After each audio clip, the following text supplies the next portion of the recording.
पूर्वी दिल्ली के खुरेजी में अचानक से सड़क का बड़ा हिस्सा धंसा, राहगीरों को हो रही काफी परेशानी, रूट को किया गया डाइवर्ट।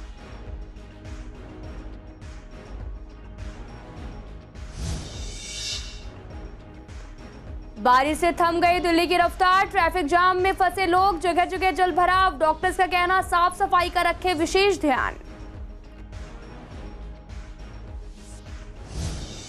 फांसी की सजा को बताया गया अमानवीय तरीका, केंद्र ने सुप्रीम कोर्ट से कमेटी का गठन करने को कहा। एडवोकेट का कहना, जहर के इंजेक्शन से कई बार मौत में होती है देरी, जबकि गोली मारकर जान देना भी एक क्रूर तरीका।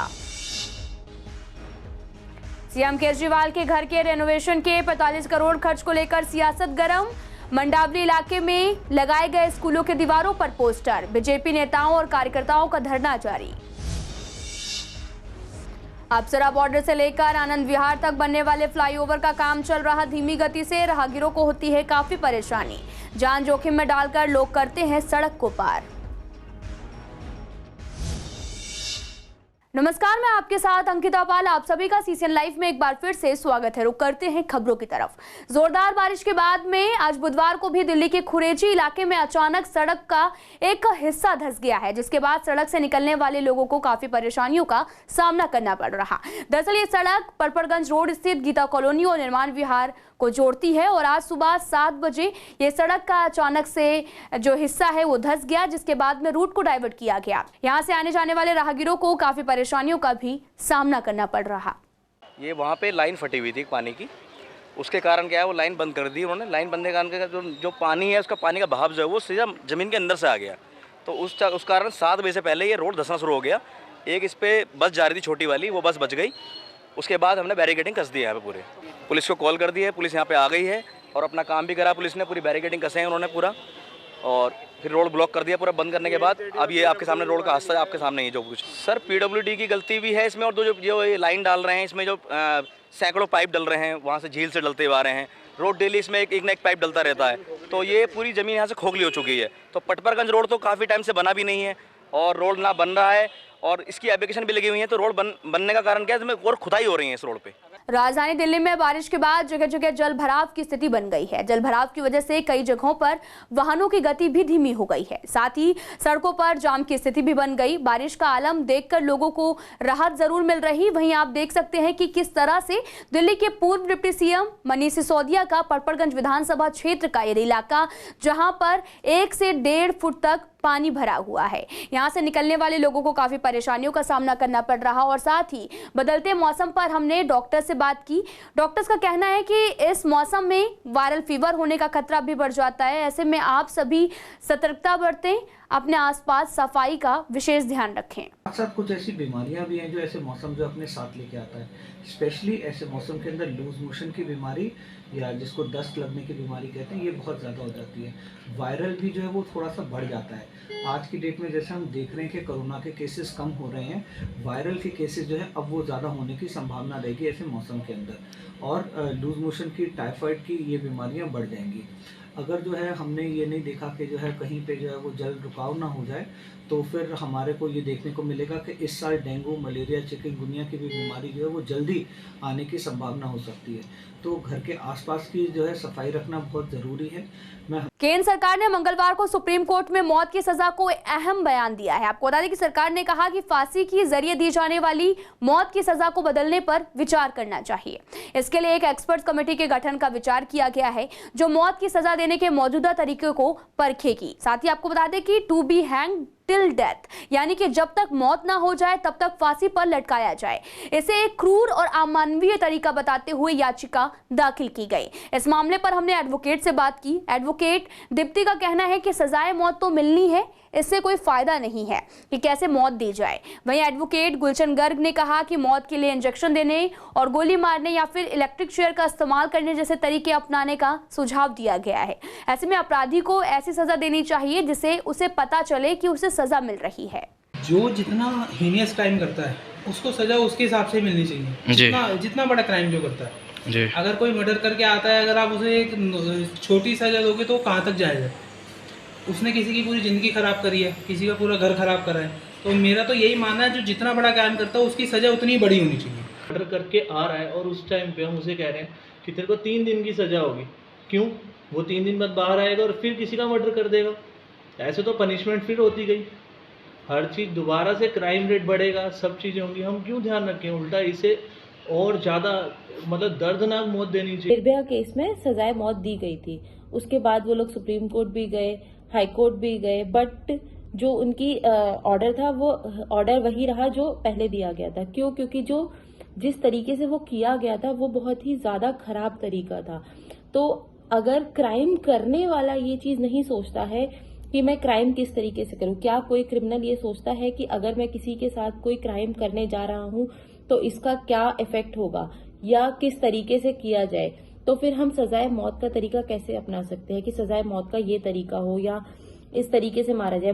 अल्टीमेटली मारा तो जाएगा ही उसे। तो मुझे नहीं लगता है कि इस चीज पर एक कमेटी बनाई जानी चाहिए और इस चीज में इंटरफेयर करना चाहिए, क्योंकि जुडिशरी ऑलरेडी इंडिपेंडेंट है। जुडिशरी अपने आप में ऑलरेडी इतनी लायबल, इतनी कैपेबल है। दिल्ली के सीएम अरविंद केजरीवाल के सरकारी आवास के रेनोवेशन पर 45 करोड़ खर्च को लेकर सियासत गर्म हो गई है। बीजेपी लगातार केजरीवाल पर हमला बोल रही और साथ ही हाल ही में बीजेपी ने पूर्वी दिल्ली के मंडावली इलाके में पोस्टर लगाए हैं और ये पोस्टर मनीष सिसोदिया की विधानसभा में स्मार्ट स्कूल की दीवार पर लगाए गए। इन पोस्टर पर लिखा हुआ है कि गरीबों की कमाई के 45 करोड़ खर्च कर राजमहल सजाया, केजरीवाल जवाब दो। साथ ही चौराहे पर लगे इन पोस्टरों का पर भी काफी चर्चा हो रही। बीजेपी का आरोप है कि इन पैसों से महंगे पर्दे और वेतमान से मार्बल मंगवाए गए थे ताकि सीएम के आवास की सूरत बदली जा सके। इस मामले में एलजी विनय कुमार सक्सेना ने मुख्य सचिव से रिपोर्ट मांगी है, जिसके बाद में ये पोस्टर वार भी सामने आया है। आपको बता दें कि सीएम आवास के बाहर अनिश्चितकालीन धरना प्रदर्शन शुरू कर दिया गया और इस धरना प्रदर्शन में पार्टी के कई बड़े नेता भी शामिल हुए हैं। अप्सरा बॉर्डर से लेकर आनंद विहार तक बनने वाले फ्लाईओवर से लोगों को काफी समस्याओं का सामना करना पड़ रहा। यहां से गुजरने वाले लोग आए दिन परेशानियों का सामना कर रहे। इस फ्लाईओवर को पूरा करने का समय 1.5 साल का दिया गया, लेकिन लोगों का कहना है कि काम काफी धीमी गति से हो रहा तो कभी बंद भी हो जाता है। ऐसे में सबसे ज्यादा परेशानी सड़क पर पार करने वाले लोगों को हो रही, क्योंकि उन्हें ट्रैफिक के बीच से गुजरना पड़ता है। वहीं राहगीरों ने बताया कि कई बार यहाँ पर हादसे भी हो जाते हैं। स्कूल के बच्चे भी जान जोखिम में डालकर सड़क को पार करते हैं। लोगों की मांग है कि इस काम को जल्द से जल्द पूरा कर देना चाहिए, जिससे लोगों को जाम से मुक्ति मिल सके। और साथ ही लोगों ने कहा कि जाम भी होता है, धूल भी उड़ती है, कई अन्य समस्याओं से भी निजात मिल सकेगी। जाम तो सुबह शाम तो है ही जाम, यहाँ पर सुबह शाम तो जाम मिलेगा या ट्रैफिक निकलता है। काम तो चल रहा है फ्लाईओवर को? हाँ नहीं, काम चल रहा नहीं, कोई ऐसी परेशानी नहीं है। नहीं ऐसा कुछ नहीं है, काम ठीक है, रेगुलर लगा हुआ है, कोई परेशानी नहीं है। कोई परेशानी नहीं है। सबसे बड़ी दिक्कत तो ये यहाँ से पार करने में होती है। यहाँ लोग बाग जो आते हैं, कई बार यहाँ एक्सीडेंट हो जाता है लोगों का। इसको काम करने से पहले ये देखना चाहिए था कि यहाँ से लोग बाग जो मेन चीज़ है यहाँ से आउट होने के लिए सिर्फ यही है। फुटओवर ब्रिज तो तोड़ दिया, कई बार बुजुर्ग ऐसे होते हैं यहाँ से कई बार गिर चुके हैं। और ट्रैफिक वालों को खड़ा होना चाहिए कि हाँ भाई यहाँ ऐसे नहीं, इस तरीके से काम भी तेजी से होना चाहिए इस चीज़ के बारे में। काम तो ऐसे फिलहाल कई बार तेज हो जाता है, कई बार धीरे चलता है, लेकिन हाँ बीच बीच में रुक भी जाता है। लेकिन सबसे बड़ी बात गाड़ी को ट्रैफिक वाले, लेकिन गाड़ी वाले भी कम नहीं है, वो भी एक दूसरे मतलब रॉन्ग साइड जाकर ट्रैफिक जाम करवा देता है। आने जाने में दिक्कत होती है बहुत ज़्यादा ही, बहुत दिक्कत लगती है। कैसे पार करते हो? और देखो रुक जाता है तभी पार करते हैं। आने जाने वालों को, रोड पार करने वालों को दिक्कत हो रही है मैडम। और क्या, जाम तो बहुत लगता है, बारिश के टाइम पे तो बहुत जाम लगता है मैडम।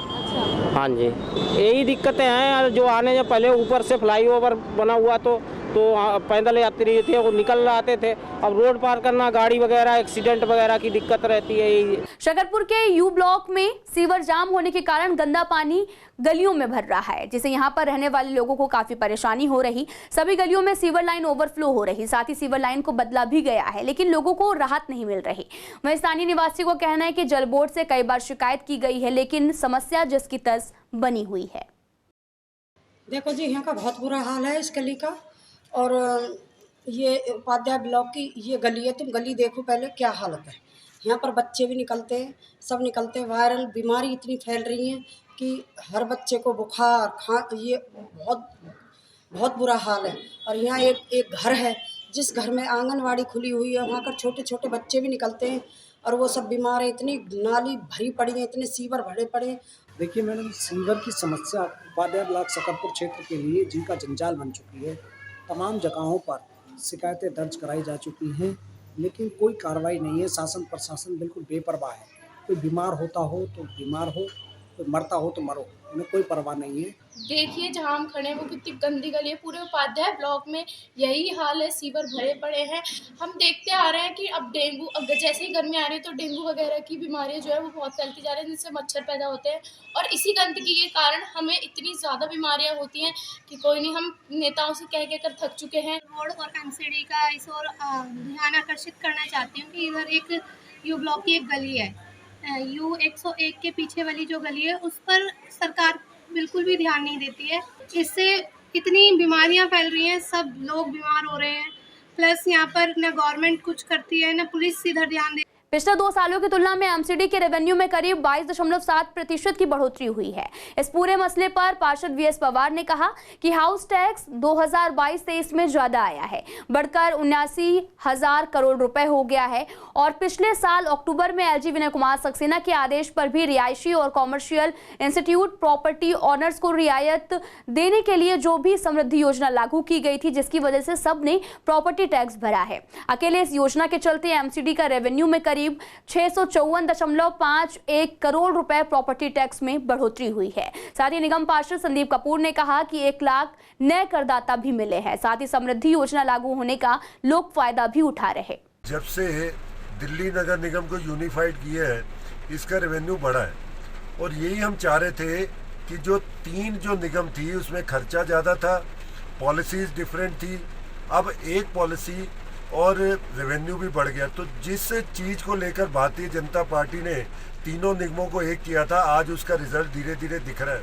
और खासकर समृद्धि स्कीम जो दिल्ली के वासियों के लिए हम लेकर आए और जिसमें व्यापारी भी, घरेलू जो हमारे लोग थे उनके लिए बहुत अच्छी स्कीम थी और इसका फ़ायदा निगम को भी हुआ। कम से कम 1 लाख नए करदाता हमें मिले और 600-700 करोड़ का नया रेवेन्यू मिला। तो बीजेपी की पॉलिसीज़ कामयाब हो रही हैं, यूनिफिकेशन कामयाब हो रहा है, समृद्धि योजना कामयाब हो रही है और जो सिंगल पॉलिसी थी, चाहे वो ट्रेड लाइसेंस थे, चाहे पार्किंग है, चाहे एडवर्टाइजमेंट है, जब वो सिंगल पॉलिसी लेकर आए तो इन सब का भी रेवेन्यू बढ़ा। और बड़ी खुशी है कि जिस तरह से हमारे अधिकारियों ने काम किया और एलजी महोदय का साथ रहा तो रेवेन्यू में बढ़ोतरी हुई, जिससे हम नए नए विकास के काम कर सकते हैं। और कमिंग फ्यूचर में भी इस हाउस टैक्स में सिंप्लीफिकेशन कैसा हो, जो एलएसी और सीएससी की जो प्रॉब्लम थी शॉपिंग सेंटर की, उसको भी हमने पूर्वी दिल्ली में खास करके थी, तो वो भी कमिश्नर महोदय को बता दिया गया था कि इसमें टैक्स नेट में बहुत ज़्यादा टैक्स कैटेगरी, ये कैटेगरी आई है उसको कैटेगरी चेंज हो, लेकिन अब पूरी दिल्ली का एक हो गया। तो इस कारण से एलएसी और सीएससी वालों को भी खुशखबरी है कि उसी तरफ से वो टैक्स देंगे। पूर्वी दिल्ली के सड़कों की हालत जर्जर हालत में है और कई सालों से सड़कों की मरम्मत नहीं हुई है, जिसकी वजह से यहां से गुजरने वाले लोगों को काफ़ी परेशानी होती है। यहां कई स्कूल और इंस्टीट्यूट और रेलवे रिजर्वेशन सेंटर भी हैं। यहां हजारों की तादाद में लोग सड़क का इस्तेमाल करते हैं, लेकिन उसके बाद भी प्रशासन ध्यान नहीं देता। साथ ही लोगों ने कहा कि इन सड़कों पर गाड़ियां भी खराब हो जाती हैं, साथ ही धूल भी उड़ती रहती है, जिससे सभी को काफ़ी परेशानियों का सामना करना पड़ता है। हालत तो बहुत ख़राब है, गाड़ी उछल जाती है पूरी, बच्चों को भी दिक्कत होती है, लग जाती है, कई बच्चों को झटके उठके लग जाते हैं। काफ़ी टाइम हो गया इसे, 1 साल से तो मैं ही देख रहा हूँ। 1 साल से तो कुछ हुआ नहीं है, बस मट्टी उट्टी डाल देते हैं। अच्छा, धूल वगैरह बहुत उड़ती है?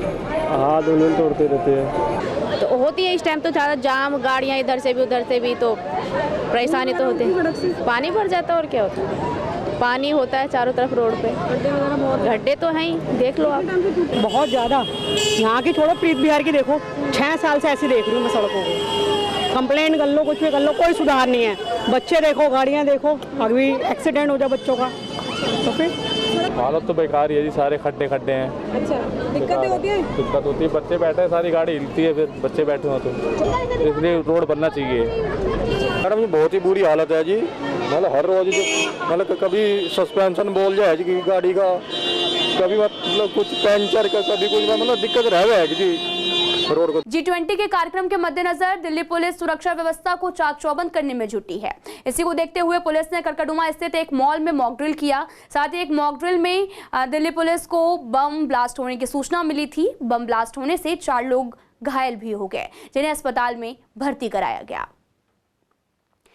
उसमें बम ब्लास्ट की कॉल मिली थी, जो मॉक ड्रिल एक्सरसाइज की एवज में की गई थी और यहाँ पर सब लोकल पुलिस, फायर ब्रिगेड और जो भी थी एम्बुलेंस, क्राइम टीम सब मौके पर पहुँची हुई। और ये जो एक्सरसाइज है ये G20 आने वाले G20 समिट है उसके बारे में की गई। तो वहीं पूर्वी दिल्ली के न्यू अशोकनगर में दिल्ली पुलिस द्वारा मेगा जॉब फेयर कार्यक्रम का आयोजन किया गया। 35 कंपनियों ने आकर युवाओं का इंटरव्यू लिया। बड़ी संख्या में युवाओं ने इंटरव्यू भी दिए, जिसके बाद में दिल्ली पुलिस द्वारा भी एक जॉब का ऑफर दिया गया। मेगा जॉब फेयर का यहाँ पे आयोजन किया गया युवा के अंतर्गत दिल्ली पुलिस द्वारा NSDC, और यहाँ पे हमारे करीब 35 ट्रेडिंग पार्टनर्स हैं जो कि हमारे साथ जुड़े हैं।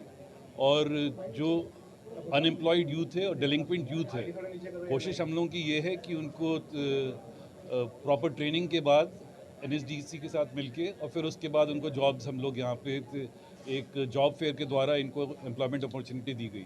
जॉब जो है इज़ वेरी इंपॉर्टेंट फॉर, एक तो जो भी लड़का और लड़की है उसको एम्पावरमेंट होती है, सशक्तिकरण होता है, और एम्प्लॉयमेंट अपॉर्चुनिटी के बाद डेफिनेटली करियर प्रॉस्पेक्ट्स उसके बनते हैं और एक ज़िंदगी में आगे बढ़ने का एक हौसला मिलता है। फिलहाल इस बुलेटिन में इतना ही। तमाम खबरों के लिए आप देखते रहिए CCN लाइव।